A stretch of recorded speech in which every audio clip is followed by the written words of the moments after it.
Oh, good morning, everybody. Welcome to another Live with Lindy MLB research time. I am Lindquist. You can hit that like button as we get started, whether you're watching over on YouTube, whether you're watching over on X. Very excited about this massive 15 gamer we got here on Wednesday.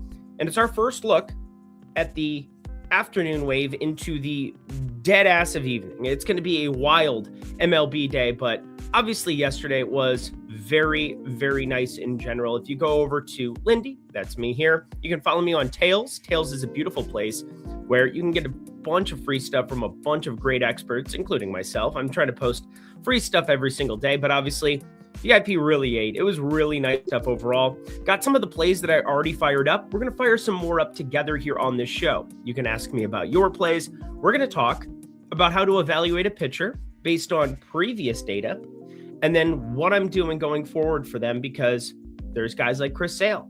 We just saw what happened to his velocity year over year.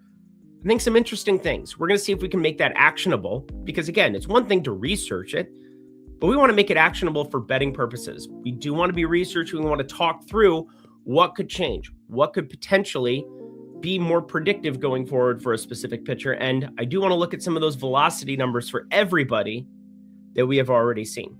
It's going to be an awesome time. Looking forward to at least an hour and a half. We'll see, maybe a full 2, but I'm excited. Hopefully you got your coffee. I got another one of these beautiful spin drifts.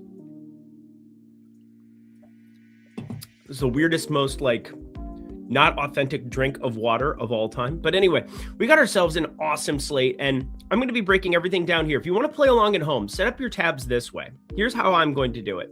I've got the splits leaderboard here, and we can kind of go between seasons. Obviously, I kept it on 2026 for right now, but I like always having a lefty and a righty split tab. It doesn't do me a lot of good when there's a lefty pitcher and you're just citing bulk sources from 2025 of the other handedness, or just putting it and lumping it all in the same sample size. We definitely want to be paying attention to those sample sizes. I've got also roster resource from Fangraphs. I've got the lineups page from Fangraphs, and the last one. This is kind of the standard way that I've had it set up for a long time, just because I think it's easiest. I like the split seasons as well. We've been working through some pitch level data. I was posting about Kevin Gausman last night. That's going to be a part of the DFS slate. I'm probably going to need to dip out like at 45 no matter what, because I do have to get my lineups in over on DraftKings for DFS. So that's important. We've also got add more funds. This is going to be a big part of what we do here on this program as well, making sure that we are paying attention to things like expected ISO, what's the average launch angle, and also if there's anything new in pitching arsenals, things that we want to point out, different usage. Again, it's one start. We don't want to go crazy, but we want to try to see if there's anything that is actionable for us that we can make money off of by finding things early. Chris Sale is going to be where we start, because that is our first game. I have the exit velocity and barrels. I was going through the Padres at the tail end of last night, trying to figure out what the hell's going on with Xander Bogaerts.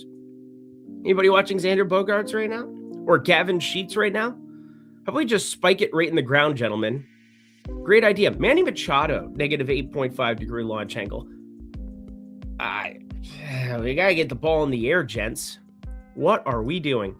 I also have, of course, the odd shopper screen. This is going to be a big part of what I want to be focused on as well, because I think top-down betting, especially early in an MLB season, getting in a good habit of, 1, always getting the best numbers, but 2, making sure that we're trying to get bets that maybe fall into both buckets. We can get the bottom up, we can be projecting, we can go through some specific things, but also don't want to be getting like market outliers where I understand Bet365 in the home run department. I also understand, prediction markets. I'm always listing the DraftKings lines on Lindy's Leans, Likes, and Locks. I would hope to God that you're not just playing whatever is on that direct number. And if I am going to play a money line on something specifically, I'll generally just put whatever the price is that I got it at, be that at a prediction market, exchange, so on and so forth. So make sure that we're also there set up. I've got it set up with MLB money lines right now. I have the home runs. So we're going to have batters tab and we're going to have a pitcher tab. I'm actually going to switch those because that's generally how I have it. Tails, once again, you can follow myself. You can follow a bunch of other awesome people who are covering MLB here through and through. I got the tweet there up just as lineups are rolling out, and that'll actually update automatically over here into this because obviously you can see posted lineup. So we've got official lineups there and projected lineups. It does the same thing over in Baseball Savant. It also does stuff personally on my own sheet because I have 2025 and 2026 data that is split for some of the things I care about. Launch angle specifically, as we are looking at the home runs over that 18-degree number. Guess what? If it has a negative sign in front, we're probably not super excited about the San Diego Padres today so far. But this is pulled up purely because we'll be doing the NBA Pick'em show. Underdog's kind of where we've been focused there, but there is an MLB boost. See if I can get a Pick'em play out there for everybody here as well. And I think it's just the most easily, readily available place for us to get pitch count data. And I've been kind of just scrub-a-dub-dub everything there. Feels nice when guys kind of get to the exact pitch count number that you were hoping for or that you were predicting. And obviously you go a clean 6. We're in modern baseball. Third time through a lineup, there are some downgrades that exist. There is a lot of data that exists on that. So yeah, they're going to switch handedness there. Plus, you get to some of the better bullpen arms when you have a guy like Chris Sale who's starting, who's up to 8.5 strikeouts. My dear sweet Jesus. Let's party, friends. Let's party. Let's also check in on everybody here as we get started. No show, April Fool's joke. You got us here waiting for no reason. I'm right here. Hello. Hi. Well, it is Odd Shopper. Feel everyone needs to always do shopping the odds. Yes, that's why it's called Odd Shopper. For the love of all that is good and righteous, please, please, please, please be shopping for the best odds every single day. You're on fire. I think you meant fire, but yes, I'm definitely that as well. Recap of yesterday. Good things overall. And your boy was up till 1 a.m. last night. Last night, as soon as I got off the show, I went to bed because I was like, it's going to be a long day. I didn't get a chance to do NBA Lindy's because would have been 1 a.m. and it probably wouldn't have been as actionable information as I would have wanted. Plus, there's a ton of ridiculous back-to-backs. Milwaukee today, come on, man. Come on. But Andrew Painter, we talked through that one. Lost a half unit on that one overall. Alec Thomas did not go yard, so I'm covering the things that did not go well right from the onset. But then we got ourselves some fun. Did take the long shot for Corey Seager Alvarez, had a rescue gimme. Talked about that one where, why not? When you have data that is just popping for those two specifically. Felt like a very calculated, nice shot to take.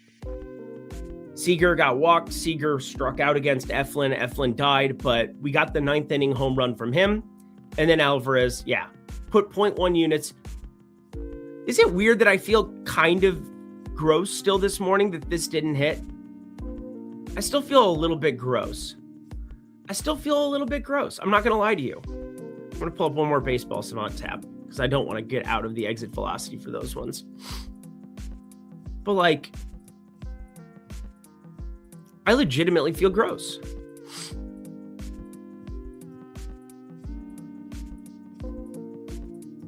I mean, what a monster moonshot. Monster mash.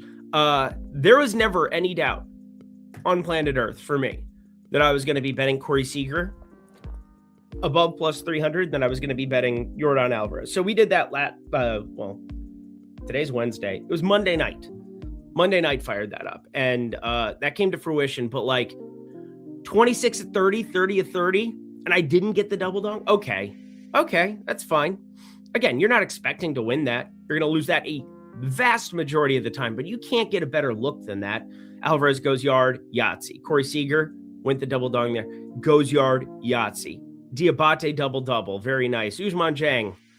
How did he not start? And he got 16 points plus assists. I was tracking that one the entire night and didn't even have the regard to kind of look at that. And of course, I want to point this out too. Somebody said on the video, oh, you're celebrating double-double. I was not celebrating double-double. People in the Discord were celebrating double-double. I was very pissed off that Cleveland couldn't keep that game competitive, and I knew rebounding would probably be the most difficult one considering you had Mobley and you had Jared Allen back in, but felt pretty good about the looks there. And then it got beautiful. Kadai Senga cashes for us. Oakland Athletics, Braves cashes for us. And of course, Pirates first 5 money line. That was free as air. So with that being said, that recaps it. Let's get ourselves into some goodness after I, of course, point out this is the absolute last final day. No questions asked for promo code first pitch. And I'll take this off the screen too while we're going. 50% off a month of the Lindy and Friends Discord. It is an awesome awesome place to be. Last night, it was an awesome place to be. But Saturday, getting both home runs across the board in the evening window with Will Smith, getting my guy Nolan Shanuel across the board there, plus 850. Then we turn into Sunday. It was a decent, okay day. Nothing crazy. The Wednesday before, Prize Picks cards. We have Pick'em. We have bets. We have so many other sharp people. Hell, we had cricket overnight again. I didn't get to bet any cricket last night or the last week, but I've been betting cricket with the people. It's been awesome time. So if you want to take advantage, this is the last day. Promo code First Pitch. I opened up 30 more redemptions. I think 6 people have already taken advantage. So 24 of them left. When they're gone, they're gone. Let's ride, my friends. First game, right off the bat. I want to point out Chris Sale.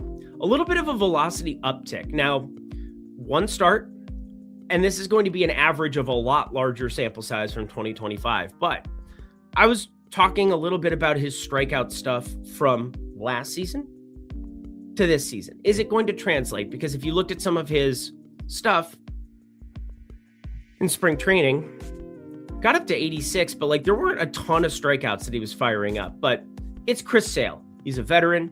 He can definitely be working on different pitches. You also could be facing electricians, in that lineup.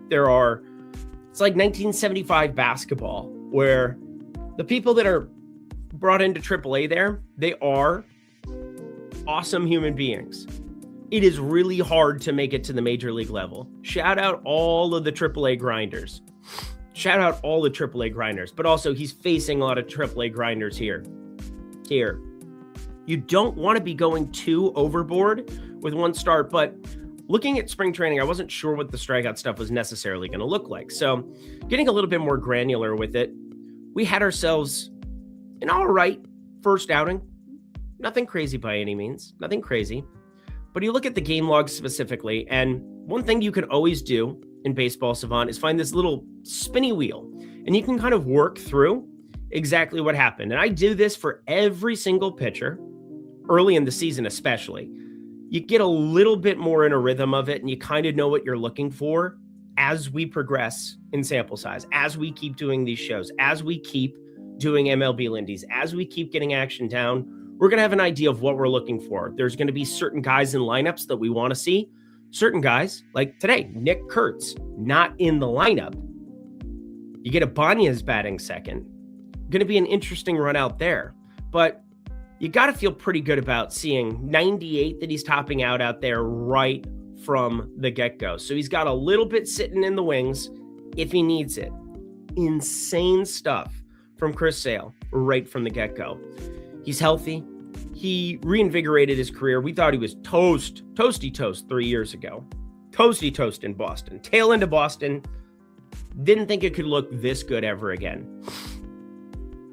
Now, 44 pitches in the strike zone, probably lower than you'd expect. But one thing with ABS now too, getting swing and miss in the zone is going to be very, very important, because you're not getting any bailouts unless teams use their challenges early. And if it's off the plate, one of the most egregious challenges I've seen so far, Jazz Chisholm last night, didn't impact the game in any way because they were so far ahead. But Max Fried made a challenge in the second inning right after Jazz Chisholm made a garbage. Ball was obviously in the zone challenge, just because he's arrogant and, a little tap action. You're going to see some guys that I really need to have. One, either a catcher who can see the strike zone. Sal Perez, 4 for 4. Right out the get-go. These are just small, tiny little edges. I'm not sure even how to sim it out. I'm not even sure how to incorporate it other than I'm paying attention to it. So 5 hard hit balls. Overall, got to feel pretty good about Chris Sale's stuff, and that's why we're seeing 8.5 as the prevailing number. The other thing, because again, I've got this based on this data, we remove Nick Kurtz from the lineup and we put in Ibanez. He's batting second. You project him out for 3 at-bats against Chris Sale, and we're going to just have a different look of a lineup. Ibanez, we know him from primarily Detroit, and he is very strikeout immune. There's a very calculated choice to have Ibanez up there in the 2-hole, trying to find his way on base. Has the platoon, obviously. I'm going to turn the music down. It's got to come down. It's starting to ring a little bit.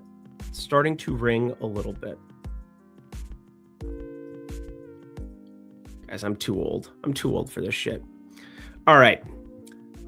But overall, Ibanez, that's just an interesting bat to have up there in the 2-hole as opposed to a Nick Kurtz, who I would say is not off to the best start. So overall, we can go to the leaderboards and we can take a look at just, what's going on with these guys specifically.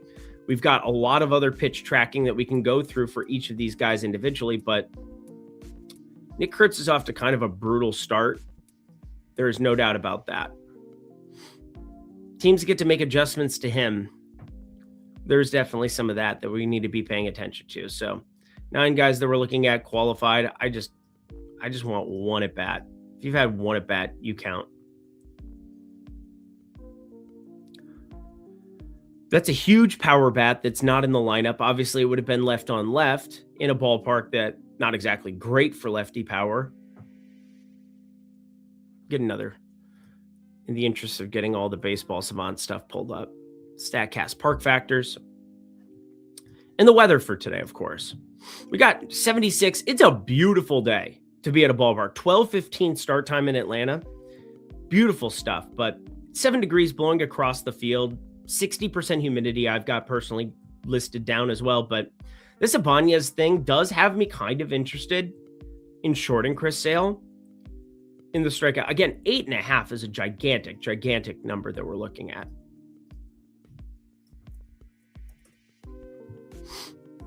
And yet, Bet365, just low-hanging fruit relative to all the other books. So maybe we don't. Again, we change and we make it the 7.5 alt. Pretty heavily favored to go completely yah-yah against this lineup. But the Ibanez thing is at least a wrinkle that probably keeps me from backing him. Yeah, there's some really good market-based stuff. Again, long-term, you want to go top-down, you want to utilize the odd shopper screen, it's going to find you some value. And I mean, we're basically looking even money at him there. -115, -105. I think overall, Chris Sale is in a very good spot to accumulate strikeouts, and yet it's such a big number. And there was enough hard hit, enough walk. It's one start. The velocity uptick, again, there's some push, there's some pull. There's always trying to figure out exactly where we want to kind of be landing. So Jacob Wilson. This is not going to be the number for Jacob Wilson this season, too. 2 guys who really don't strike out. Hottest hitter in baseball, Shea Langeliers. People care about such things. Brent Rooker. This is where your strikeouts kind of start to show up. And Max Muncy. Let's take a look at his home run odds. Somebody I was very high on coming out of spring training. Had a really nice spring training. And I just think overall has the kind of stuff that can keep him. He's plus 900? Wind blowing across the field, right to left. Let's take a look at pull air percentage. This is another thing that I generally like to pay attention to because we're looking at individual. We're trying to take large sample size and dumb it down to like 4 at-bats. 3 at-bats against Sale. Max Muncy's not going anywhere batting 5th today. Off to a decent start, too. So shout out me. J Metal K. Hopefully.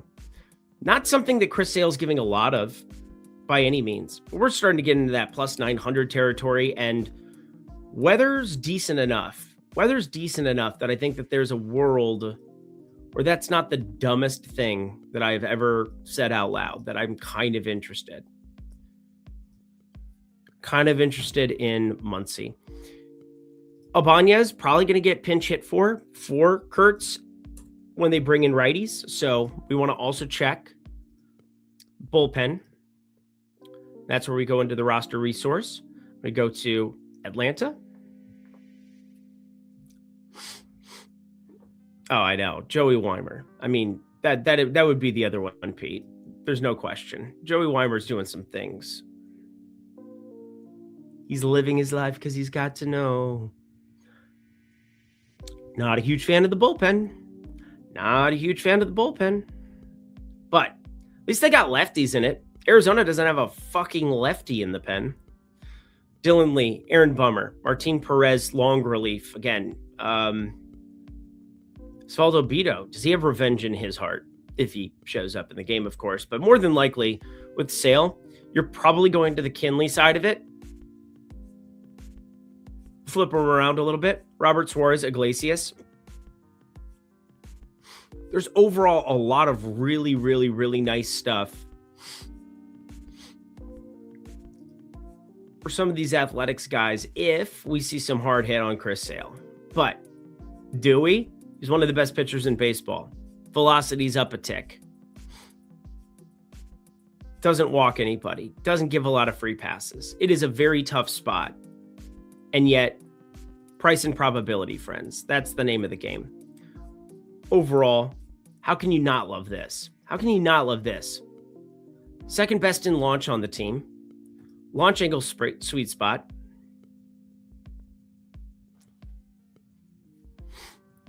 The average exit velocity of his top 50% hard hit balls is 103.8 miles per hour.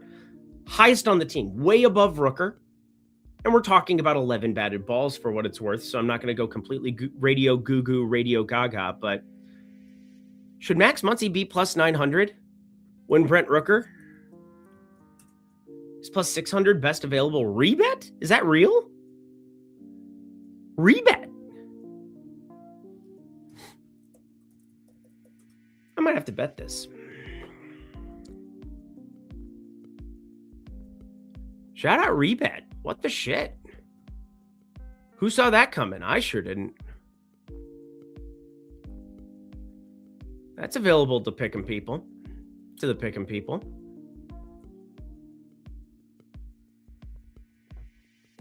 Plus 860, plus 890 at Novig.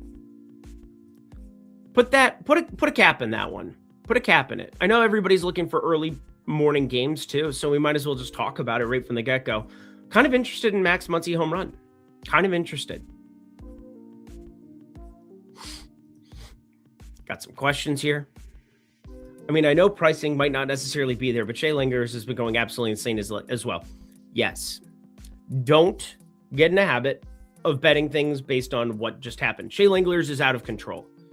I just said. I mean, Joey Weimer probably hottest hitter in baseball, but hottest home run hitter in baseball. We got Shea Bebe. It was Chase DeLauder till he hit a ball off his leg. These are not the prices you're looking for. I do like him more than I like Rooker. I mean, what are we doing?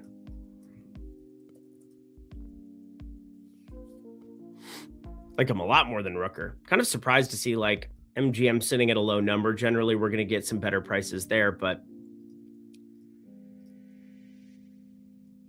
interesting. As for Luis Severino, decent expected stuff right off the bat, but 4.61 expected ERA from last season. Overachieved a tiny bit, which is hilarious because, generally you're going to see people who freak out about a ballpark and stuff like that maybe have ERA higher than expected, but it's a pretty big expected number still. And velocity, way up for Luis Severino. 96, already up to 97.4. Already up to 97.4. Think that there's, 3.5 strikeouts, I remember being his early line that we had for the first one going around. And again, home runs there. In terms of the strikeouts for Severino, should be near the top right off the bat. If you just click that multiple times, should kind of group it out by that. We have the strikeouts lumped in there. That's annoying, but I'll figure that out. 3.5, pretty fair. Juice towards that over. It was basically minus 115 both sides of it. And we've got an Atlanta lineup that against righties does have some strikeouts available in it. Athletics, 38.8% against southpaw or against righties right off the bat. Against lefties, going to be different, but Atlanta down here at 20.5%. The back half of that lineup, not very effective. 82 WRC plus to go with it right from the get-go. Extremely small sample sizes. Can't emphasize that enough, which is probably why I keep saying it. Let's look at some launch and some of the early numbers that we've got for some of these Braves.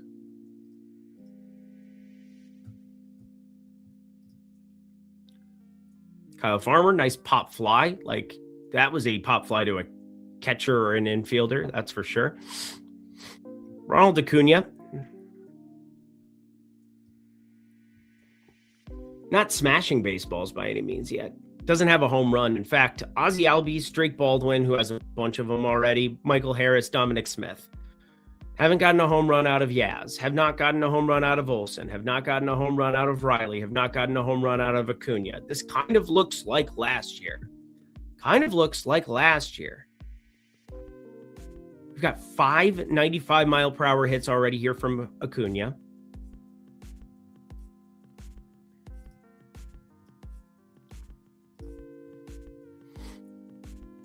Also, the other Luis Severino thing, pitch by season. Usage. We're going to get to the Kevin Gausman example here in a second, but a little bit more usage on the cutter. Pretty negligible difference in some of these other ones, but cutter usage up a little bit, fastball staying about the same. Wasn't an easy spot taking on Toronto by any means, but nothing crazy in terms of vertical movement changes.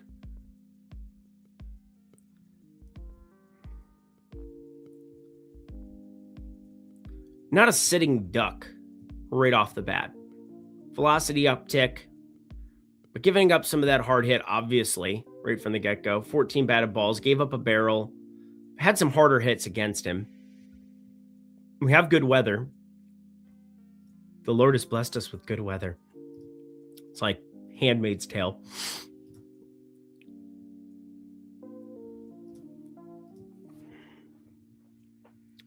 But let's get a little curious, shall we? So another thing, make sure you can always group by the matchup. We can kind of just isolate that specific game. Always doing that. Ibanez, I'm not crazy shocked to see some positive expected value here. Just know the pinch hit risk is very, very real. 3 at-bats against Sale. Very, very difficult to imagine not 3 at-bats against Sale unless Sale gets hurt. And then you're definitely getting long reliever that's a lefty. So that's at least a bailout if you're going that direction.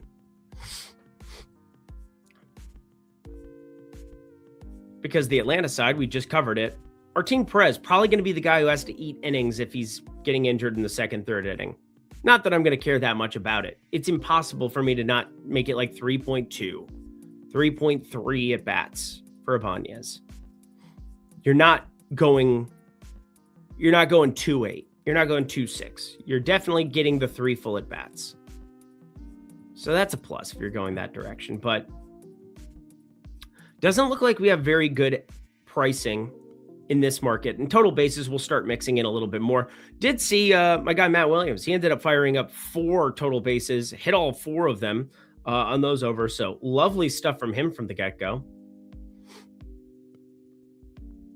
Ozzie Albies. Pretty efficient pricing. No real outliers outside of Ibanez, who I think I'm probably a little bit higher on than the market purely because I don't see a plan that he doesn't get 3 at-bats. Is he facing an elite lefty? Yes, absolutely. But plus 155, we're starting to get to a place where you're getting protection around these other pieces. Makes it kind of hard for me not to be interested at that kind of a price. Now it is, again, another market outlier number. Looking at his 0.5, you're not touching that.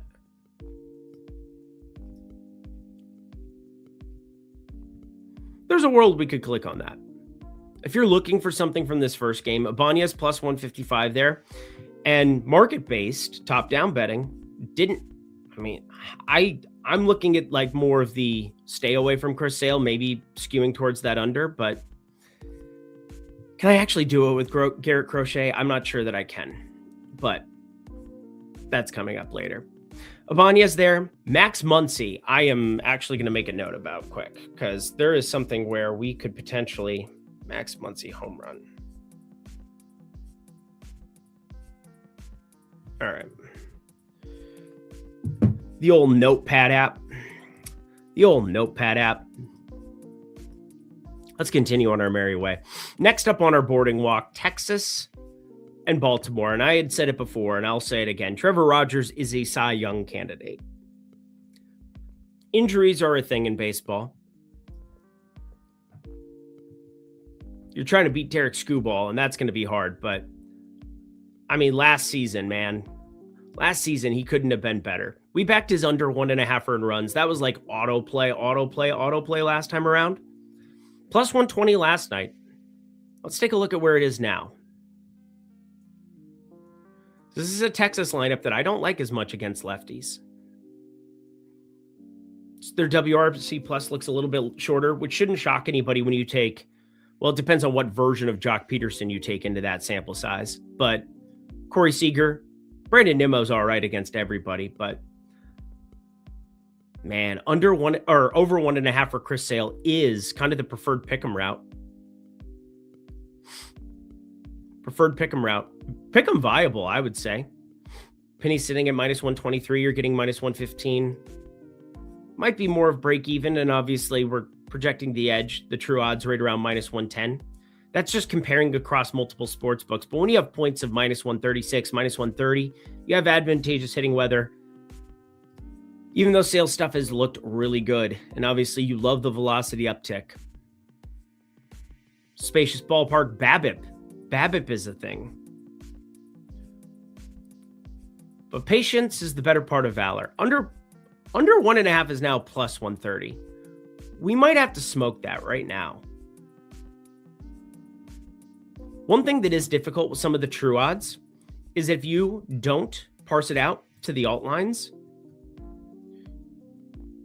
you're not getting a better idea of exactly where it's going to land. It's sitting plus 131 at Penny, sharper book. They can't go to a certain threshold. I will say this. I expect Trevor Rogers to have a sub 2.5 ERA. Earn run average. It's going to be per 9. So I'm probably going to, we're going to do that. We're going to do that now.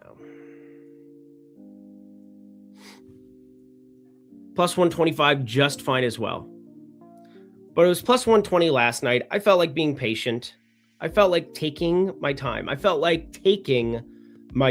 It definitely made sense to just pump the brakes. And I'll get into all the ins and outs of why, because that's why you're here, I hope.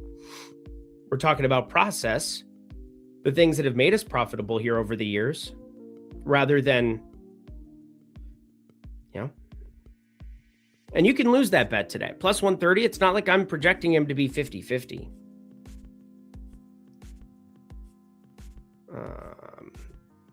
Finding these markets. Here we go. Fanatic.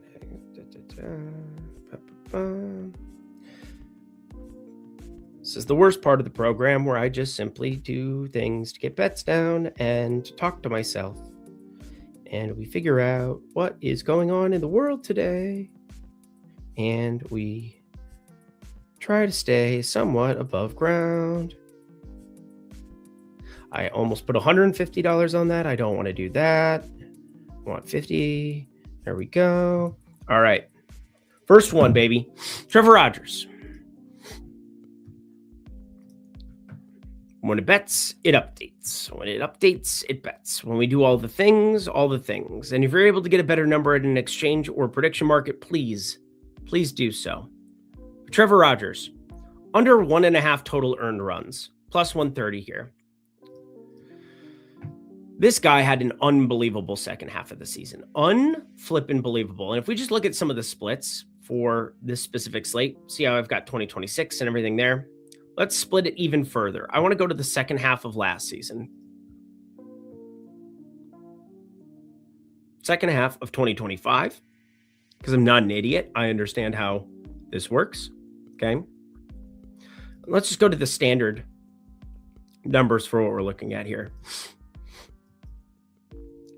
Trevor Rogers gave up 16 earned in 12 games.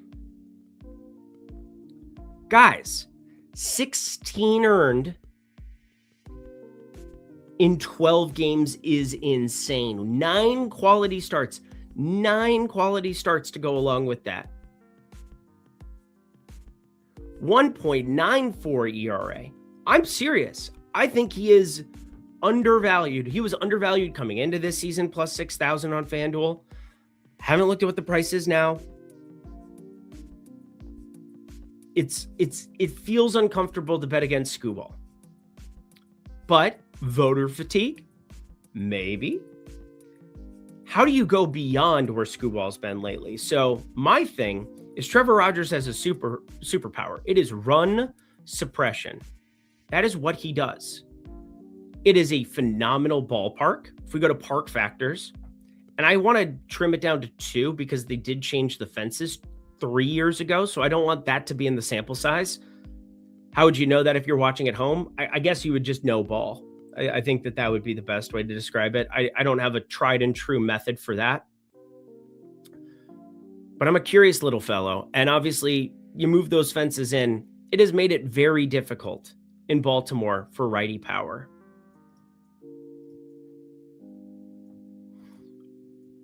Ninth in baseball, Oriole Park, Camden Yards, boom, this season. 2025.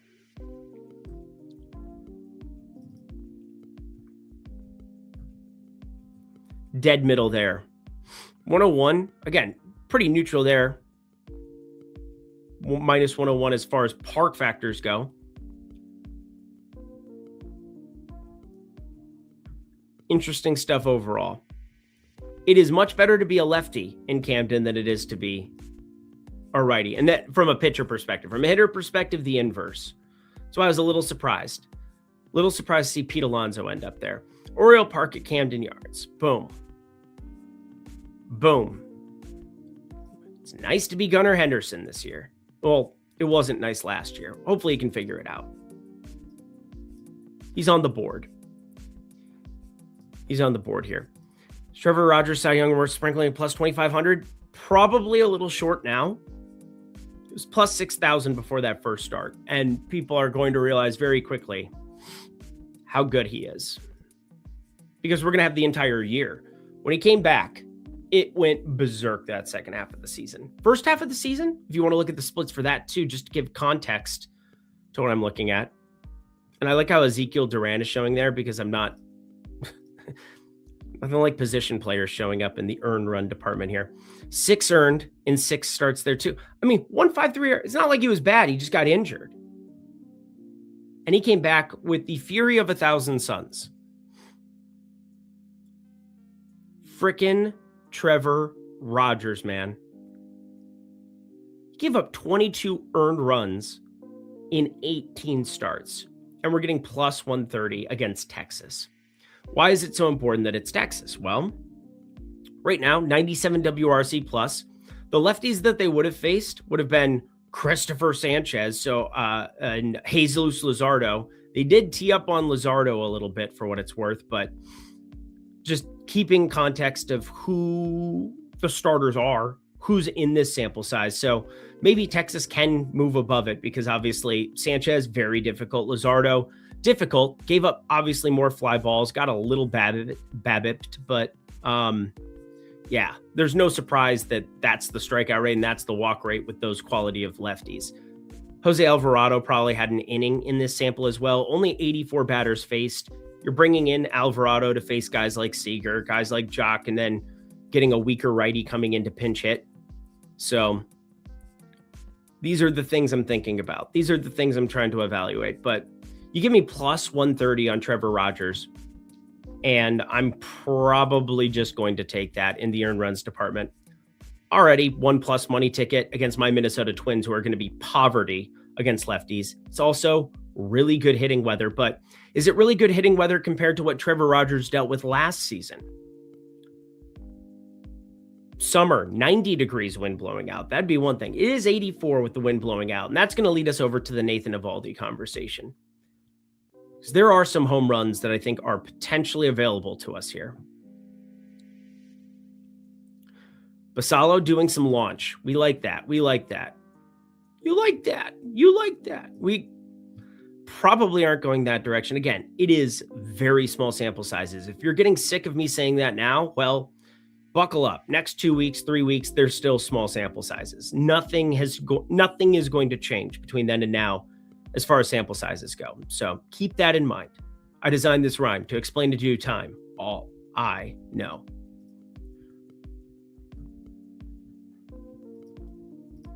I broke him down pretty in depth on MLB research the first time we got around to that one. We got a 36-year-old miles on the tires, Nathan Eovaldi. Came out. That's pretty unlucky. We're going to say that's very unlucky. In fact, what is his BABIP right out the gate?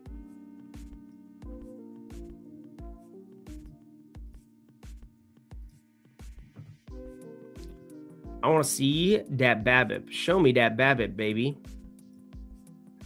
I'm going to guess it's high.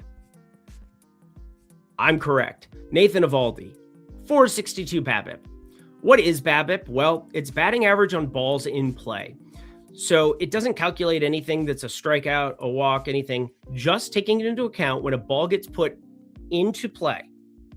What happens? Above 300 is pretty bad. Like as far as like goes. And sometimes you're going to have bad pitchers who have, low BABIPs, and it's going to be an outlier, and it is what it is. But this is kind of the inverse of that to some extent. Gave up some bombs right from the get-go, which led me to this.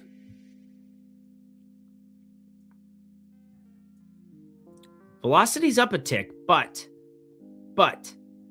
split finger usage, pretty in line, up a mile per hour. Four-seamer, pretty in line. Curveball, in line. But this wasn't good. 521 expected slugging on the cutter. That pitch specifically. We got some guys. We got some guys in this lineup that like themselves a little cutter action. Gunnar Henderson, not one of them. Not one of them last year. But he didn't like anything last year. Tyler O'Neill, decent. Colton Cowser. I think he's a pretty underrated hitter for what it's worth. Last season, 200 expected ISO against right-handed pitching. 14-degree launch angle, 11 homers. We're looking for that over 18-degree launch angle as well. Adley's been hitting it pretty well. Let's take a look at Adley while we're at it.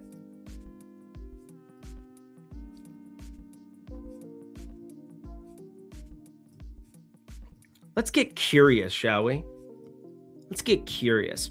I said I like the launch that I've been seeing from Basallo early on. He's definitely in play. He's in the realm, especially wind direction, especially against a righty. Nathan Eovaldi, though, really good job against righties. I'm staying away from the Alonsos of the world. I'm staying away from the Taylor Wards of the world. 156 expected ISO. Does have negative regression baked in. You see that 251 BABIP? That's low. That's low. There's negative regression that is definitely due here and due here from last year's sample. And it came to fruition in a massive way right out the gate. And just because your velocity is up a tick doesn't mean as much as like maybe a little bit of movement. Looks like the movement was up a little on the cutter, and yet that was the pitch that was getting sawed off. You can miss pitches. We can have vertical movement, but where was it located? Where was it situated? And horizontal movement. Again, sinker, newer pitch for him. Also can be the classification for it. Slider doesn't even exist anymore. Like, doesn't move horizontally.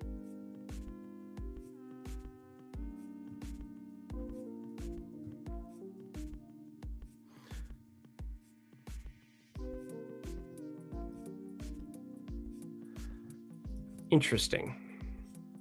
So let's take a look at some home run numbers. So we just looked at Athletics Braves. Let's take a look at Rangers Orioles.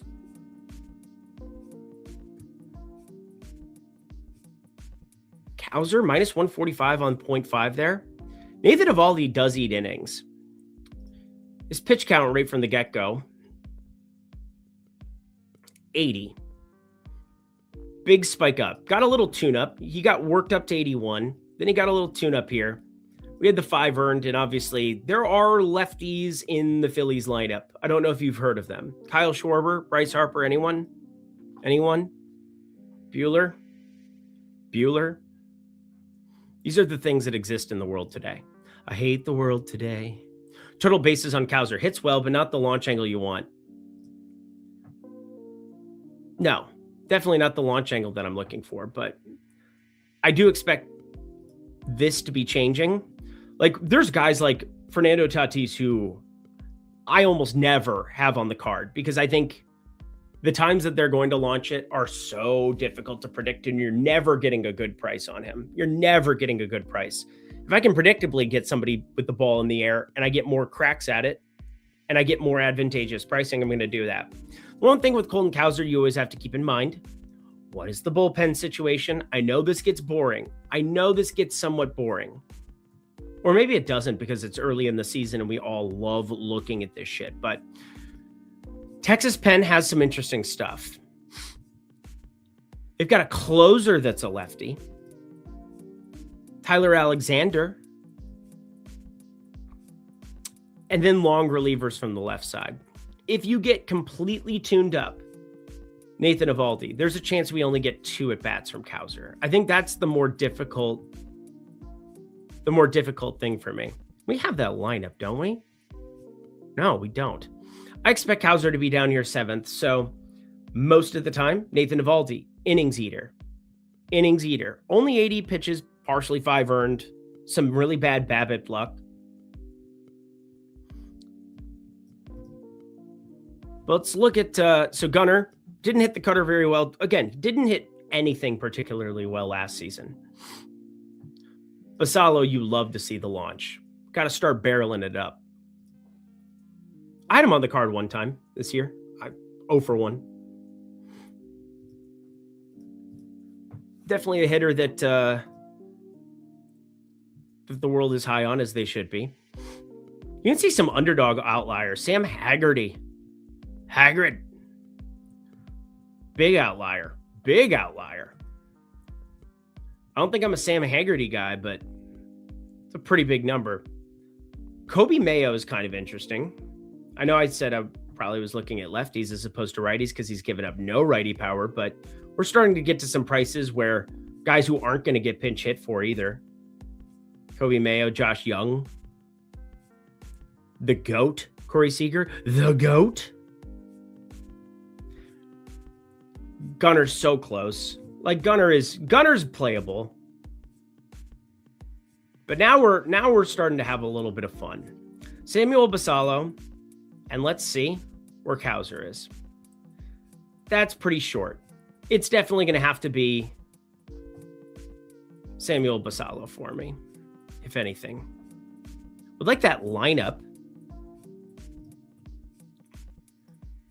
Don't trigger me like that. Skenes 8Ks. Oh. Under the Bunto Skywalker. Ho, ho, ho, ho. Oh, my God. That might actually turn me on a little bit. We got my guy, EMAC DFS, firing up some good stuff for the people on DK and FanDuel. If you're playing DFS and you're not reading EMAC's free stuff every single day, you're kind of doing it wrong. Total bases on Cowser. That is kind of the interesting one. I have not made one total bases play all season yet. Do I want the first total bases play to be low launch Colton Cowser?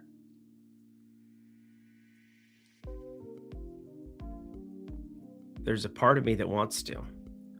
There's a part of me that wants to get down and dirty with my bad self. I'm looking for total bases, man. It's not that I'm not looking. I know the edges exist. I know that they're out there somewhere, but I'm trying to be very particular with my set of skills. So there's that too. His hit is minus 115.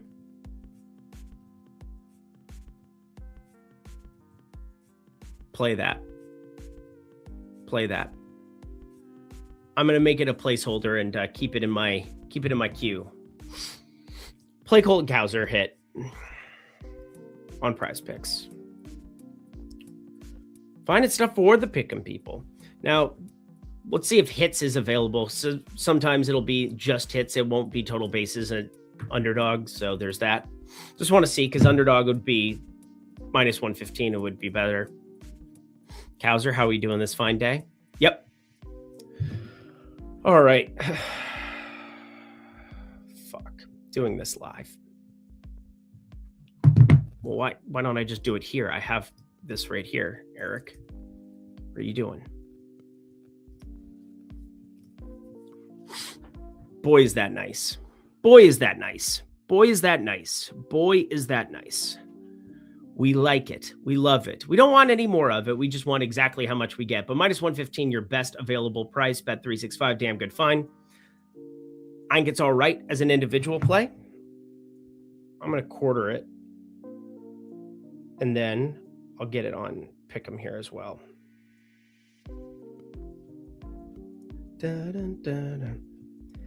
How is it almost 8 already? Time flies when you're having fun, I think.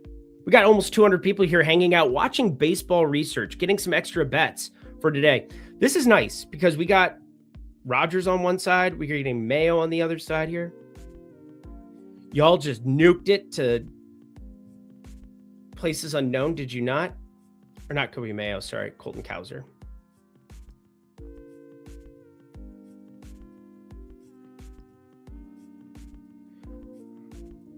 Just a little 0.25er. Just get a little sprinkle.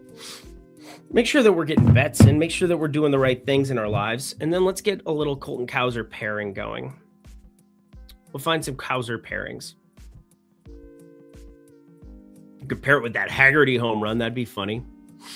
Could you imagine? Could you actually imagine? Low probability. But thank God, 2 pick plays on underdog, man. They've changed the game. I think we did some good work there. So Basalo, he's in play for the home run.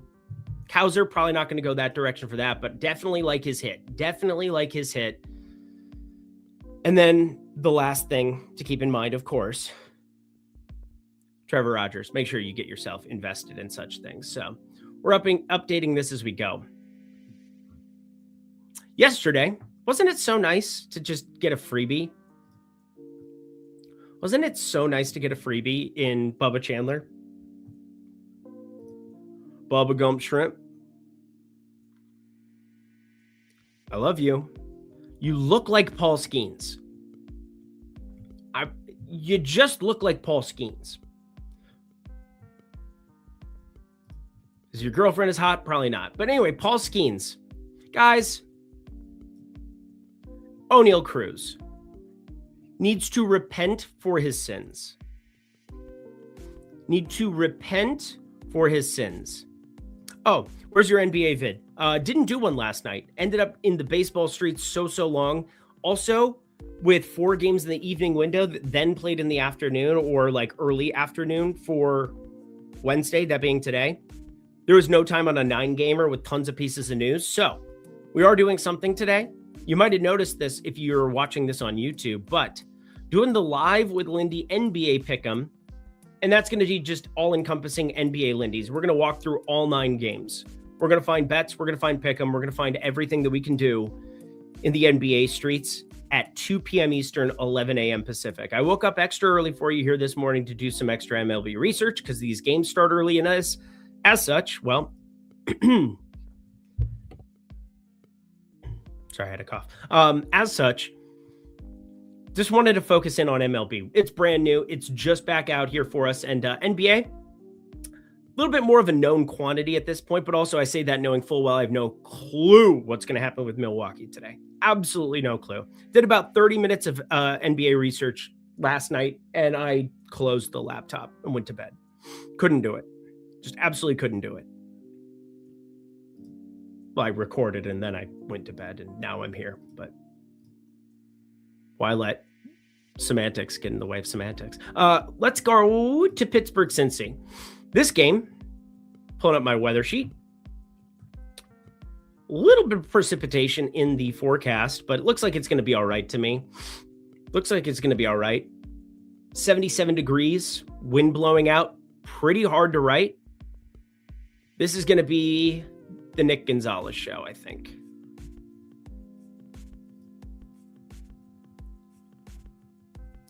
So this guy has one annoying characteristic. I'd like him to pull the ball more when the wind's blowing out to that left field corner against a lefty and you're only facing lefties, because that's how they utilize Nick Gonzalez. Like, how many bats from last season?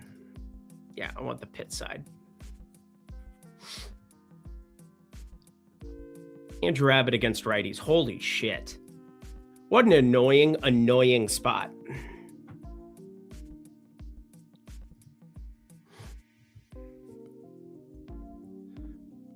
But Nick Gonzalez last season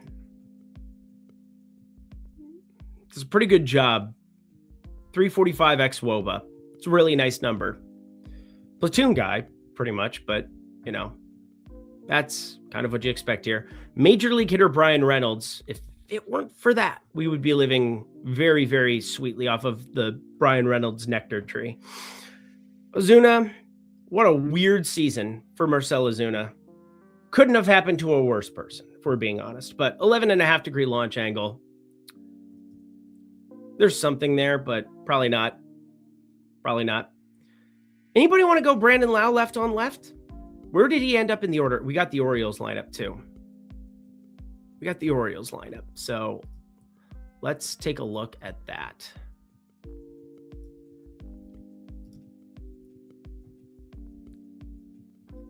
Pasalo's batting cleanup. Mother fucking shit. Mother trucker. Shit. Mother trucker. You're gonna have 3 plays in that game.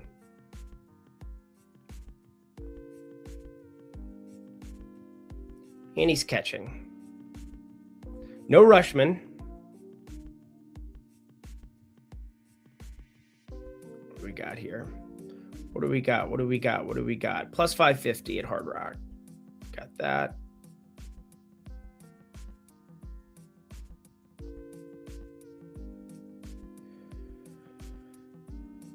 Still there. Go. Got it. Cool. Good times.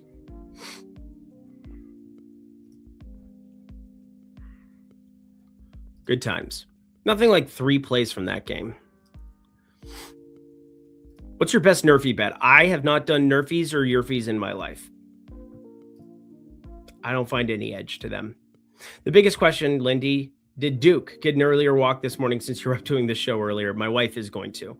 My 8.5-month pregnant, I love her very much, wife is going to be walking him. Well, I have been ice cold as ice, still doing my part research and getting plays out. Keep up the grind, dude. This comes in waves for sure. This comes in waves. Also, just ride my coattails for now, because apparently things just put $1 and get a car, put $1 and get a car. Mets need to get their lineup out already. They got their SGP collab. Make sure you guys check that out over on Tails here as well. Tails. When you fire it up, I've got the recent tab pulled up. It'll pop up. I'll share it with the people here on stream. Usman Jang again. Great. Punch me in the dick. Make sure you're also following Mr. Marcotte up there, like this dude. Cody Williams, 14.5 points. This guy makes me want to throw up. Cody Williams does, not Mr. Marcotte. I think he's very sharp. All right. Back to the Nick Gonzalez show, where positive regression in store for that xWOBA. His WOBA was way down in the at 300 WOBA. That's not what you're looking for. Although Luis Arraez had like a 330 WOBA last season, which is absurd. Absurd. The guy, I mean, or was it on base average? Yeah. Whatever. He didn't even hit 300 last year. And obviously we know you're getting no power whatsoever from him. Turn on the power. Andrew Abbott, that's pretty impressive. You got to be able, I've said this for years, you've got to be able to suppress righty power if you're a lefty pitching in Cincy. I mean, you got to suppress lefty power too if you're a righty pitching in Cincy, but especially if you're a lefty. Go to both sides, 3-year update. for 2025. Update again. Homers. Not shocking. Not shocking in the slightest. For righties, if you're batting from the right side, welcome to Cincinnati. Not shocking at all. Not shocking at all. Not as catastrophic this direction. I know it's still second, but not as catastrophic. It's still catastrophic. Still a top 3 ballpark, period. But Andrew Abbott does have that ability. It's up there a little bit higher than I thought. 163 expected ISO. Still mad at Jake Mangum. The one thing I have not had go my direction, I've had 3 times I've bet leadoff hitters this season in hits plus runs plus RBIs. I've gotten a leadoff hit in all 3, and I have cashed 0 of those tickets. That's a true statement. That is a true, unbelievable, how is it real statement. But can't win them all. You're just trying to find the best ones you can. Going to Pitt. We'll get to the Skenes side here in a second.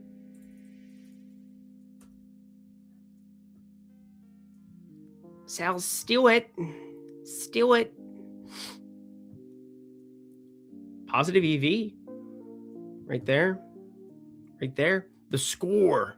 And you don't score until you the score. Until you the score, baby. Brandon Lau, not in the lineup, right? Got a day off, left on left. Got a day off, I'm assuming, right? Yep, day off for Brandon Lau. Righty, righty, righty. Righty, righty, righty. Lefty, lefty. O'Neal Cruz bats 8 yesterday. We've seen him lead off. We've seen him 8-hole. We've seen him 5-hole. Just really not enjoyable stuff. But here we go. Let's talk about Paul Skenes and what happened. Other than O'Neal Cruz being a dipshit.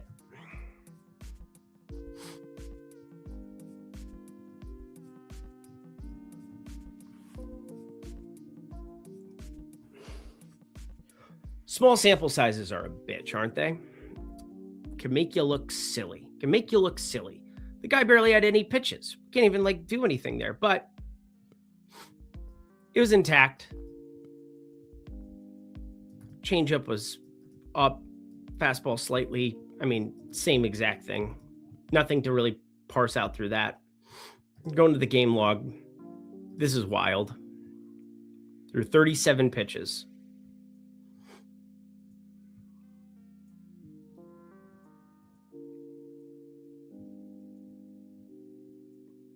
Yeah, got up to 99. No problem with him whatsoever. You catch a fly ball, we're having a different conversation about Paul Skenes. Was he in trouble before that? Yes, he was. But batter swung at 20 of Skenes' pitches. 5 swinging strikes. 37 pitches, 5 swinging strikes in one. If you saw 5 swinging strikes in one inning, you'd be like, fuck. But obviously he had 37 pitches, so it's a bad thing in this regard. But Paul Skenes, man, he's still Paul Skenes. In Cincinnati,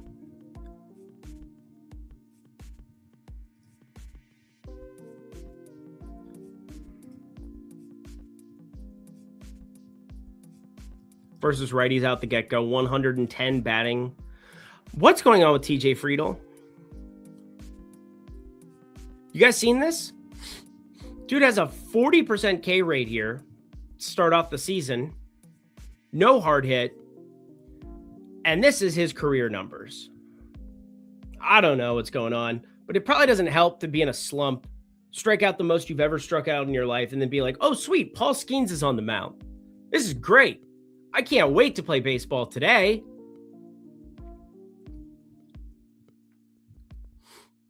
Now, Nathaniel Lowe hasn't really been in the lineup to start off this season. Yeah, one batted ball. Is that like a pinch hit? Never been a guy who pulled the ball in the air.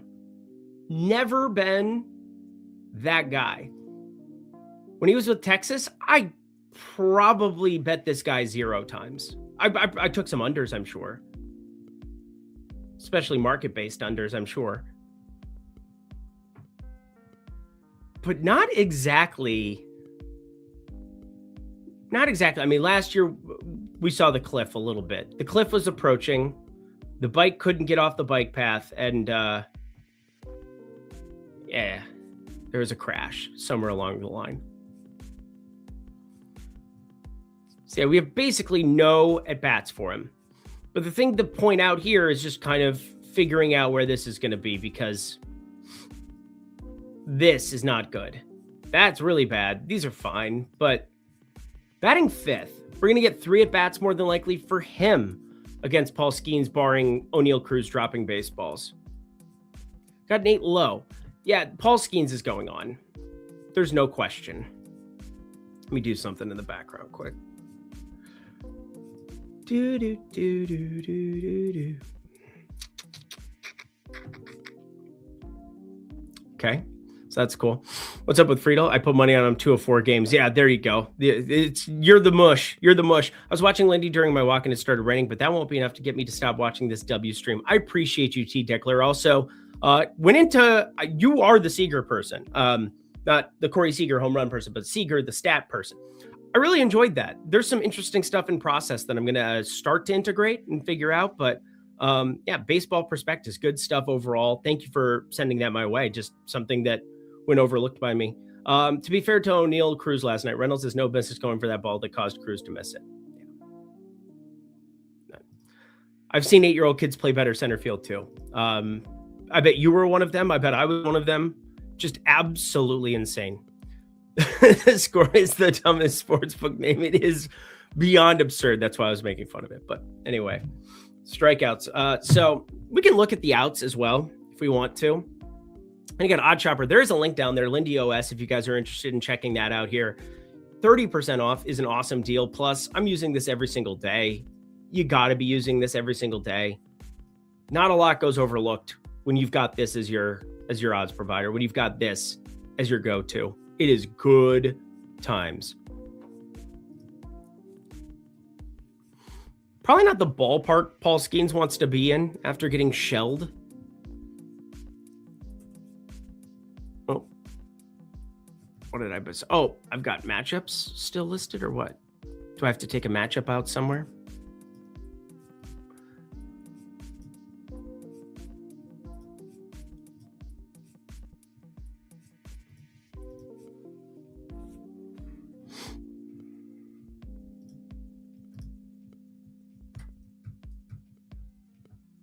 Where's Skenes at?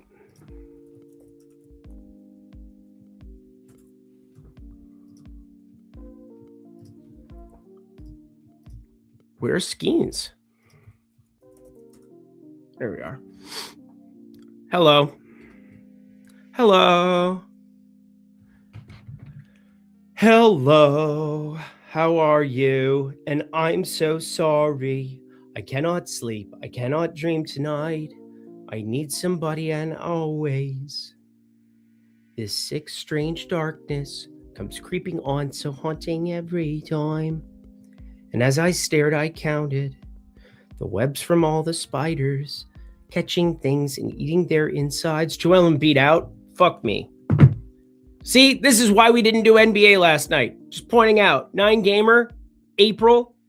Sounds like my least favorite thing on planet Earth to do.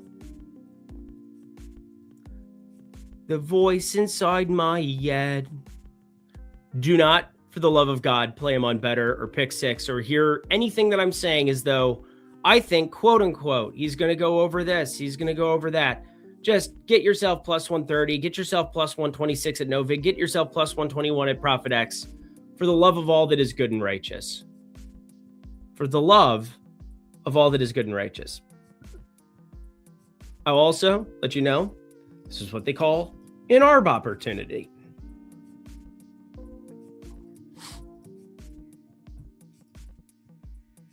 It's what the kids call it. Man, Chris Sale just staring down the barrel of a 45. Absolutely insane. Oh no, what did I do? What did I do? What did I do? Hearing hint of pinch count for Skenes. No, he's fine. He got ramped up baseball classic. They were just trying to manage him that first inning. Like once you got to 37 pitches, it was like, well, this game's kind of over. Atrocious, brutal stuff. Plus 200 on Skenes 9Ks. We're pushing it up. Did we find a pairing for the Cowser hit? We have not yet, but it is sitting in the queue. And now somebody nuked it. Somebody nuked it because, of course, I brought it up on the show. And, of course, but at least we got at least a quarter in on it to win like 0.2 units. So there's that. You want to know? We've gone through 3 games. We got a lot of bets down. A lot more than we've gotten down on a research show, period. Paul Skenes, strikeouts. Love it. Samuel Basallo, home run. Love it. Colton Cowser, hit. Little baby bitch play. Little baby bitch play. But wanted to get a quarter down. Trevor Rogers, earn runs. We like it. We like the under 1.5 there. These are all good things. These are all good things. Is that not why you are here? Is that not why you are here? I really don't want to bet Nick Gonzalez. Don't make me. Right? Okay. Let's go to, I think the most ridiculous breakdown for a pitcher that I had yesterday. And then I do want to skip to Gaussman. I want to talk about Gaussman and make sure we talk about Gaussman before this program ends, because it just has to happen. It just has to happen. Knuckle curve. Okay. What kind of outlier shit is this? What kind of buffoonery kerfuffery did we occur? Now, that knuckle curve gets beat directly into the ground. So shout out a pitch that he knows he can get beat into the ground. But guess what else he's got to do? He's got to set it up. And it got no swing and miss right from the get-go. Now, the Cubs, fine. Had some walks that came along for the ride. I'd almost pulled the trigger on that opening day, but God forbid I click that button. What kind of outlier shit is this? I mean, all over the place. Walking dudes, finding ways to get lucky. 6 swinging strikes the whole game.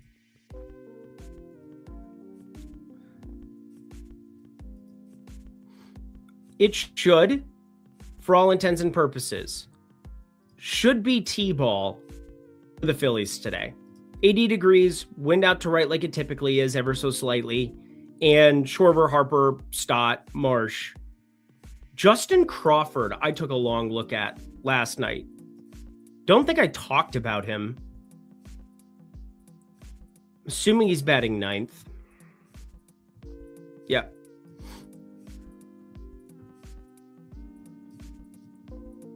But Cade Cavalli, a little bit more power to righties. 427 WOBA. Did a pretty good job against lefties, if we're being honest. That is a nutso number. How'd the knuckle curve do? Yeah, that was a good pitch. Maybe throw that more, dipshit. There it is. Oh, no, that's up here. Sorry. You're still a dipshit. 305 X WOBA, 461 WOBA. So maybe some positive regression too for Cade Cavalli. Not that there's anything really jumping out to me. I will say, if you're somebody who bets Kyle Schwarber home run today, we shouldn't talk anymore. Completely unplayable. Unplayable, beyond unplayable, beyond unplayable, beyond unplayable. But Justin Crawford, I looked at for a long time last night. Trey Turner as well.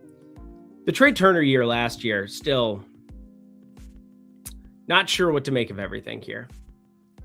From what I remember too, Cade Cavalli is one of those guys that we can start doing some of this with too.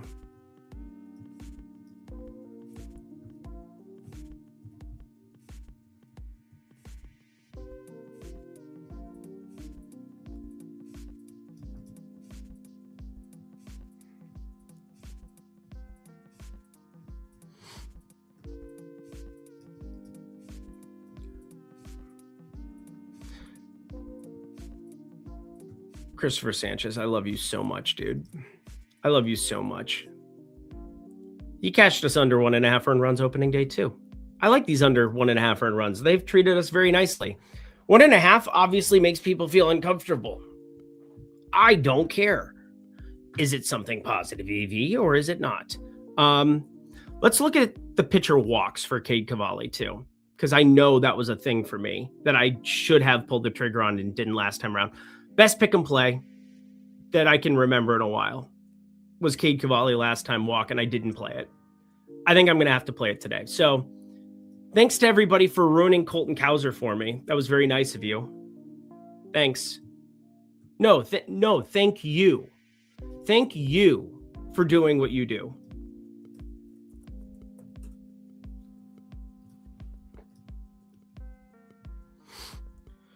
And why is that? Well, you got some major league hitters up here, and Schwarber, Turner haven't walked a lot so far. Guess what? Small sample size deal. Bingo, bongo, bungo. You saw that graph bouncing all over the place from Cade Cavalli. I don't think he had a great feel of the strike zone. He got a lot of swing and miss as a result anyway. Well, not a lot. 6 swinging strikes, not crazy. He got some strikeouts anyway, some called strikeouts. In addition to other stuff, gave up absolutely no pull. Absolutely no pull.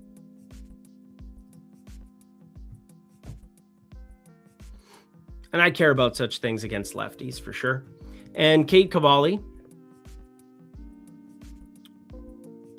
We had the walks last game, but the main thing that I had noticed leading into that for this year was just 6.8% walk rate, 8.7% right there. It's a very small sample size. And with his selection, knowing that this is a pitch that he is going to get absolutely tuned up on, Knuckle Curve had horrible results in a small sample last season. And again, good results right from the get-go, but again, at least it's getting somewhat spiked into the ground. -9, -12 degree launch angle. Doesn't really provide a lot of resistance to lefties as much as like what the data is showing out. Swinging strike rate.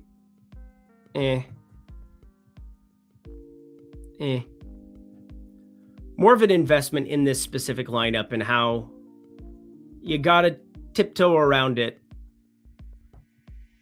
Some good walk pieces up here too. Did you nuke it? Did you guys nuke it yet? Did you nuke it? Am I going to be able to have a nice thing after this or not? Not allowed? Cool. Let's go to the last game that I'm probably going to break down for this stream just because we've got the early morning window. Actually, 1, 2. I can get 2 more in. I can probably get White Sox, Miami, New York, St. Louis. We'll leave Tampa and Milwaukee off, even though I know people want to talk about the Miz. If you have anything else that you really want to focus on, if you want to talk about Kaufman, if you want to talk about open air afternoon in Arizona, if you want to talk about Wrigley and how unbelievably bad that weather looks, just coming straight in. Max Muncy's generally been one of the biggest walk guys in baseball. Batted 7th, hit a home run yesterday. Maybe the glasses, maybe, whatever it is. Is Pinnacle still this? Oh, man. If you're not blending this day and age, you're probably doing it somewhat wrong. Like, FanDuel is much sharper than people give it credit for. I think people just think of it as a pure rec book, and it's gotten to be pretty sharp. Circa, I definitely have. So when you're looking at your books, See how we have this, and then we've got edge books selected. I go BetMGM mainly just to blend more into the sample. Same with Caesars, DraftKings. I don't find them particularly sharp, but FanDuel I certainly do.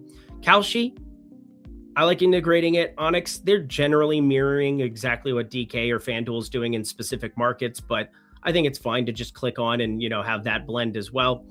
Bet Online, Bookmaker, Bovada, they have some very soft lines in some markets, some a little bit sharper. Circa, pretty darn sharp. Novig, Pinnacle, ProfitX. That's how I go about utilizing OddsShopper. Those are my edge books that I typically use. And it allows for me to get the edge. It allows for me to blend them out here and have a better idea of what I'm dealing with from a top-down perspective. Hopefully that makes sense. And obviously, just like anything, Pinnacle, I don't think you have to, once upon a time, everybody just based everything that they did off of Pinnacle. I still think because of high limits and being able to see exactly what changes for them over the course of a day, there's a lot of stuff we can mine out from them, but I don't think they're the tried and true. You have to only look at them. I think Circa's sharper than Pinnacle is, for what it's worth. But they also generally give a lot of action to a lot of people. You go to Vegas, you can get whatever you want down up to a certain point, depending on the liquidity of the market. Compared to how they are for NBA, I found some shockingly advantageous numbers on MGM. Yes. NBA, I'd say that they have some advantageous markets too. It just depends what you're looking at.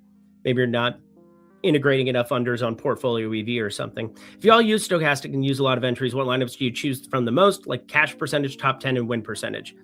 It depends. I generally am going to run the Sims in baseball, and I'm also going to filter out by specific teams based on I think,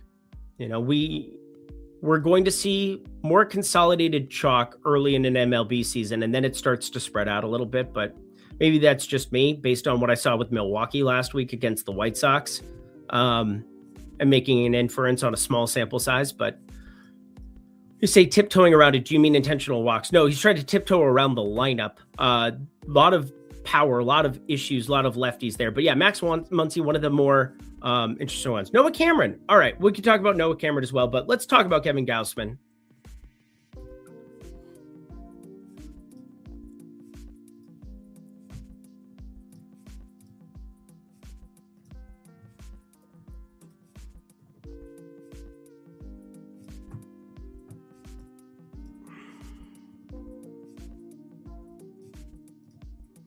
I'm just going to play every alt 7.5 and hoping I hit one.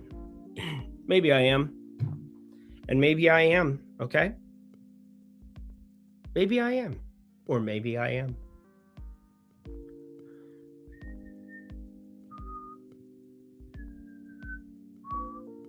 Do, do, do, do, do, do, do.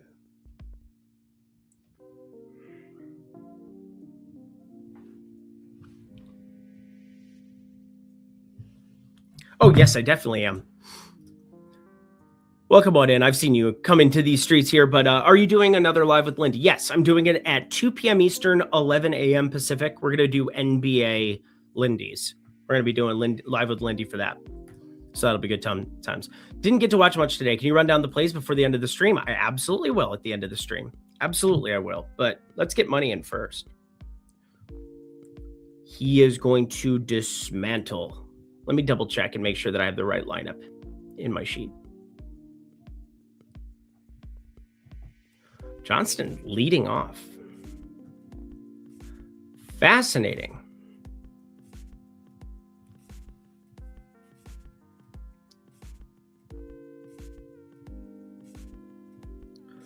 Fascinating. I do not need to get this nuked. Please, for the love of all that is good and righteous, do not get nuked. Do not get nuked. Do not get nuked. Do not get nuked. Do not get nuked.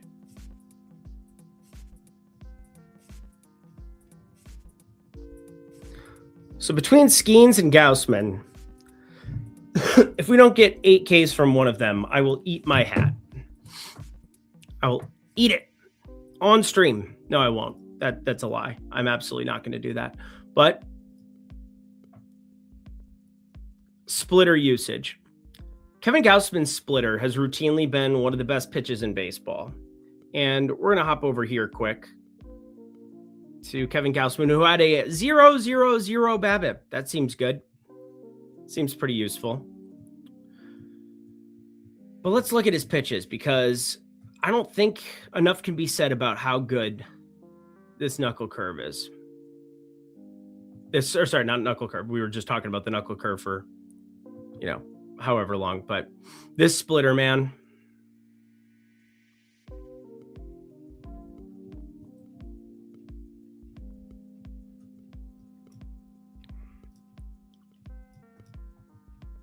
I'd call that a decent first start. And now he gets to face Colorado. Good luck.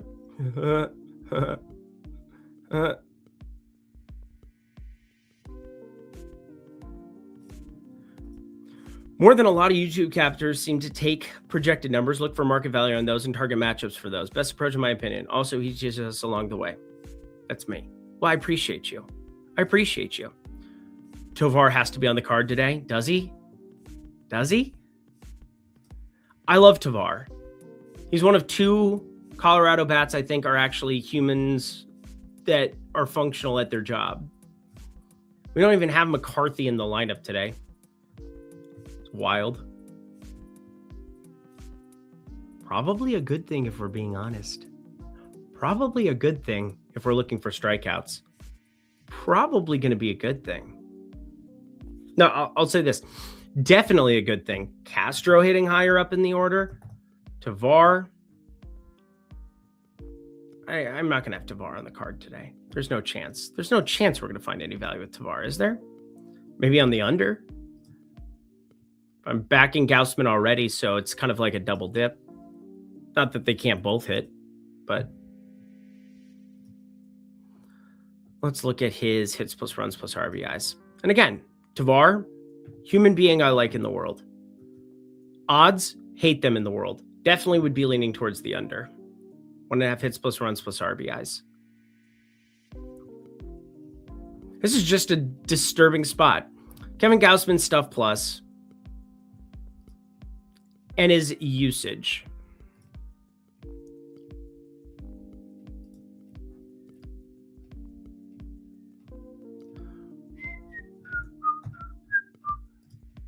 My brain's starting to come along for the ride. It's starting to figure it out. We're starting to get going. Hour and a half stream. Kind of have to pee a little bit. But that's fine. For you, the world. All right. So it's one start. Last season, one of the things that drove me nuts about Kevin Gausman here, like some of the Baltimore years leading into this, just throw the splitter more. Throw it more. Why are you not throwing the splitter as much? It's one of the best pitches in baseball. Now, everybody's got a split finger coming over from Japan, and they're all pretty freaking good. And the deception he's getting on this pitch is just wild, man. It added vertical movement.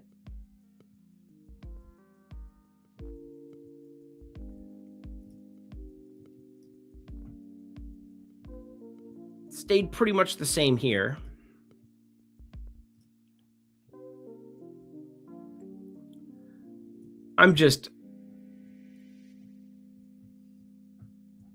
Four-seamer doesn't suck. Split finger really doesn't suck, man. There's just so much good going on with Kevin Gausman. Velocity, exactly where you want it to be. Just set it up.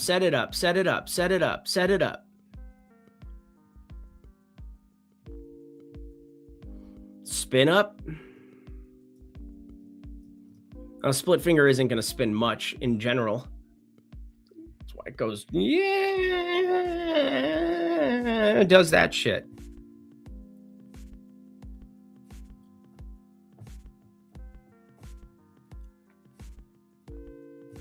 It's just insane. But the big thing for me, love seeing 43.4% usage on the splitter. Now, he obviously had a really good feel for it. He obviously just was letting it rip. Thanks, Athletics. Thanks for coming. Have a nice day. Drive home safely. Actually, you have to go through customs. It's a big pain in the ass. But overall, Kevin Gausman, when that splitter's on, it's just not a lot you can do. 227 expected ISO, pretty high up there on the fastball specifically, if we're being honest, against lefties there over the course of last season. Have looked at home runs on the left side against Gausman in the past. I don't think I'm going to do that with Johnston company today. 190 expected ISO, there is negative regression due for him here. There's no question about that. 310 BABIP, pretty in line. But I mean, this is insane. This is insane. Prepare thyself, O men of ye Denver. You're gonna K a lot. I can't imagine a scenario when I get off this show in 10 minutes and I make my DFS lineups that I don't have like 100% Kevin Gausman. Just really don't. Don't see a planet where that's not the case. Yeah, Larry Mavid, they're definitely decent to incorporate. You should take every data point you can to help you make better decisions. I mean, I'm using Zip Steamer every single day. I'm going through projection models every single day. I'm trying to see where other people are on specific batters long term. A lot of it is trying to be predictive. And that's where Kevin Gausman, look at his Zips and Steamer projections and everything. I mean, we're talking unbelievable stuff. We've got him as like a 3-1 WAR guy this season. Not as good as last season, but it's one start, but there was nothing different year over year for Kevin Gausman from last year to this year. If he ends up a 4 WAR guy, this is just a very imposing Toronto team. They got to the World Series for a reason. They went to 7 games with the Dodgers for a reason. They're a very good baseball team. That starts with getting Yoshibas back to healthy. Yoshibas, that guy is redonkulous. We can go through stuff plus on him for days. It is outrageous. But the more I break down Kevin Gausman last night, today, looking at some of like the arm angle stuff year over year, he just looks the same to me. And the same to me against Colorado is dominant. Yeah, I'm going to have to probably disagree.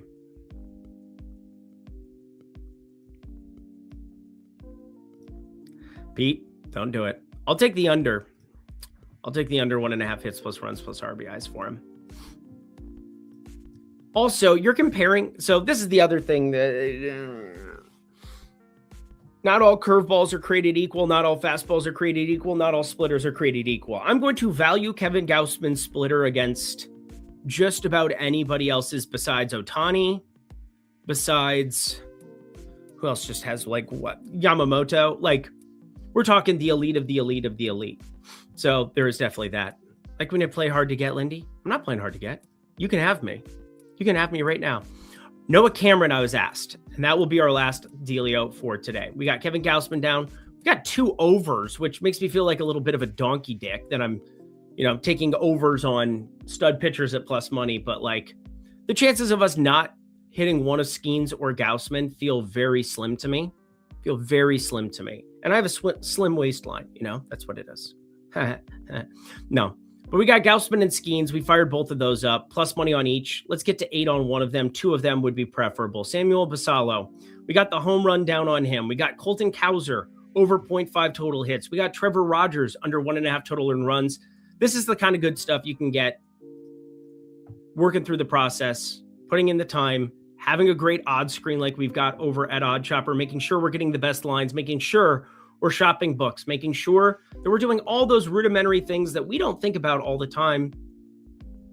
I mean, I think about it every day. I think a lot of you do every day if you're watching an MLB research show. But my point being, really, really keep in mind that this is a long-term game. MLB, Like, it's awesome to have people hitting Alvarez Seager parlays yesterday. Makes me ecstatic. I got really excited and nerdy about getting closing line value on a plus 350 and a plus 390 home run. Because I'm like, oh, I think I've identified them. You didn't see Schwarber move all that much. Of course, he goes yard any much. You didn't see a lot of other top bats move that much in terms of odds throughout the day, relative. And it felt good. Felt good to kind of identify two spots that felt no-brainer-ish. And obviously, the bullpen did matter to me for Baltimore. I broke that down here on this stream yesterday. But yeah, we just want to keep doing the right things every single day and keep making money. Like, we want to make money over a long-term sample size. Doesn't guarantee. Like, we could get 7 and 7 from Gausman and Skenes today, and I'm going to be all right at the prices we got them at, the lineups we have, with the data we have available to us. Working through a process. Stay the course, my friends. But Noah Cameron.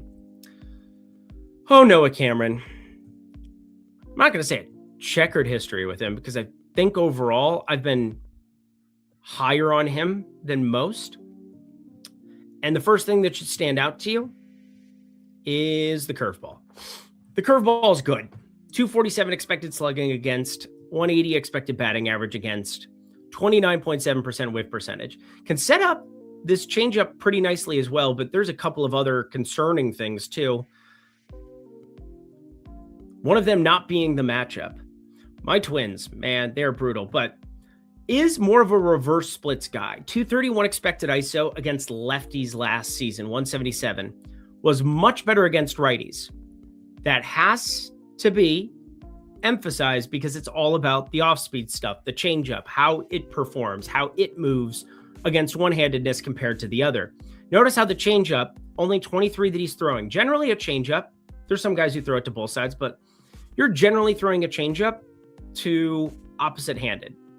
And if you have a really good changeup, which his is pretty darn good, throws it a lot.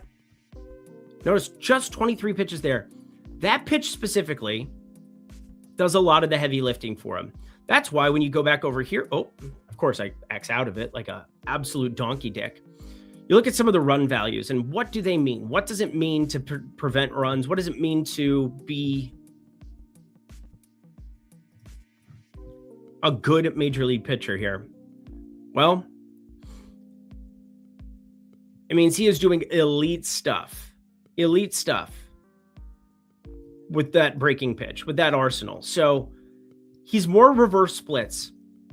Matt Wallner, more interesting than if they just like splatted up against the wall. Now, I will say this, sports books have this information too. It's not that they don't. It's just a question of where they're getting priced at, what the chances are of them going yard, and then also what are the edges we can have with lineup orders when they come out, when lineups come out.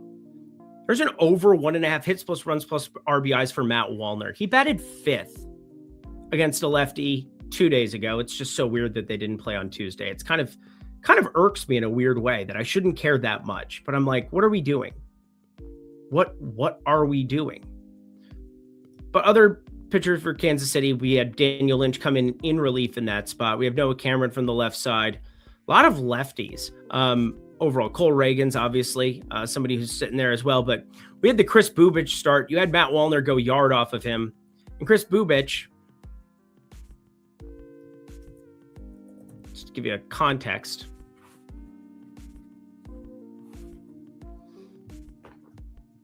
very similar thing. Doesn't throw the changeup here. 154 expected ISO to lefties. Throws the changeup a bunch. 100 expected ISO. I don't know what they're teaching in Kansas City. I don't know how this is happening. I don't know everything here, but I can tell you one thing. Matt Wallner, probably the only guy that really jumped out to me on the page. Josh Bell, awful from the right side. We've covered that multiple times on this program as well.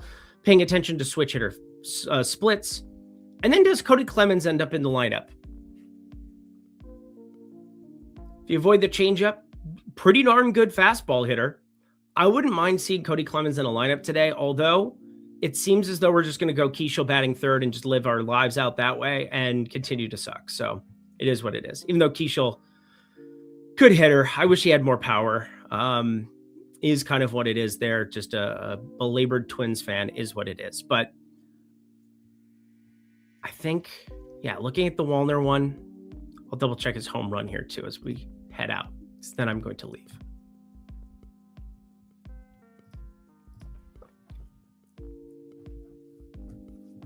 Interesting. Plus 450 at BetMGM. That's pretty interesting.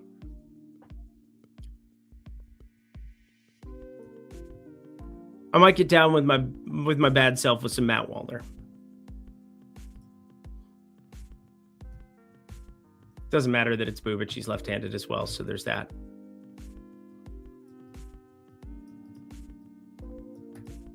Didn't strike out a lot against lefties. 247 ISO. Negative regression and somewhat in store, but he launches baseballs into the midnight sky. Kaufman's going to play small. Pay attention to that weather, too. I had something tabbed for that earlier. Let me double check in the evening. Yeah, still some rain in the forecast, wind blowing across the field at the moment. So some other things that you might want to keep in consideration here before pulling that trigger. But Apo Taco, Matt Wallner, that would be awfully fun for everybody involved. We'll see if he makes the final cut for me here, but definitely the only guy that I'm kind of looking at, unless somehow, some way, I don't expect it to be the case, but somehow, some way, we were to get Cody Clemens in that lineup, but we're probably going to roll out the 6 righties, 2 switch hitters, and Matt Wallner. But at least he's batting 5th. That makes me happy. Guys, let's have a phenomenal baseball betting day. Let's have ourselves a phenomenal NBA day. You're very welcome, California Voodoo. Always good to see you. Let's go, Lindy. Hi, Tanera. How are you this fine day? Have a nice day, Lindy. Thank you as well to you. And someone is hitting a home run parlay today. I can feel it. Hopefully it's us. Hopefully it's us. I mean, I don't parlay mine. I did parlay 2 doubles yesterday for an absolute insane long shot to try to double up Alvarez and Seager. But overall, I'm very happy making my straight bets. I'm very happy making a little profit at a time. That is the name of the game. Continue to put together and string together great bets. Oh, and on the way out, J Metal K, can you bring up a collab before the end of the stream? People here, make sure you're tailing and following John the Bettist. He does great work. 2 guys that are just fantastic in the streets. Made it sound like they're whores. They're not whores. They are phenomenal baseball guys. We got Kevin Roth. We got ourselves a little overcast sheet. Ooh, I'm going to take a look. There's definitely some weather that exists today, so be on the lookout. Be on the lookout. But let's see, where's John the Bettist at? Where's my dude at? Oh, he's up here. J Metal K. I'm assuming you retweeted the collab or put out the collab. We're running it back. White Sox game yesterday. Mets single game parlay here. Matthew Liberatore giving up hits. And Mark Vientos hits plus runs plus RBIs. That makes me happy. Juan Soto, part of my card already. Have his home run. Have his hits plus runs plus RBIs. So left on left doesn't scare me. Neither does getting Mark Vientos back in there as he gets ramped up and ready to rock this season. But we're ready to rock on this MLB season. On the way out, if you could hit that like button for me, it goes a long way. And promo code First Pitch. If you guys are looking to jump into the Discord, get all of my plays throughout the day. If you enjoyed this breakdown for an hour and 50 minutes, we did 5 different games, another Noah Cameron edition as well. I got 10 more. We got tons of other things that we have to bet on. I'm going to continue working through the process the entire day, but we'll be able to sweat some live baseball together coming up in just over 2 hours. Live with Lindy, NBA Lindy's, NBA Pick'em, NBA Bets coming your way on this very same YouTube channel very, very shortly. So with that, friends, I'm Eric Lindquist. Best of luck in the MLB streets on Hump Day. Bye, guys.